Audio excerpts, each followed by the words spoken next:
This man witnessed his son being murdered by a gang member. He rushed forward and grabbed the thug. During the fierce struggle, John ripped the hood off the man's head. John saw the man's true face. The man shook John off and fled. John held his lifeless son, overcome with grief. Soon the police apprehended the man, but on the day of the trial, John claimed that it was too dark to see that man's face. Because John knew there was no death penalty in that area, the man would face a maximum sentence of 3 years. John decided to take revenge for his son himself. The judge released the man due to insufficient evidence. The man's accomplices also gathered outside the courthouse as if they had won a victory. John watched them from a short distance away. The gang drove away, and John secretly followed them.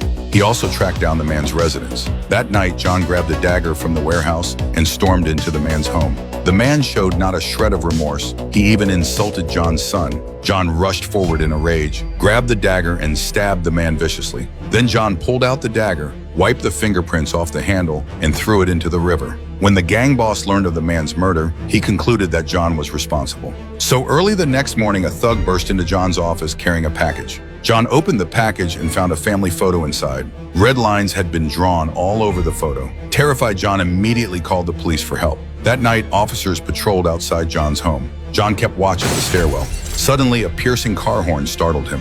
John pulled back the curtains and discovered that the police officer had been murdered. Before John could react, the gangsters had already broken into his home. John fought the gangsters with all his might, but he was outnumbered. Soon, the gang leader ordered his men to tie John's family up.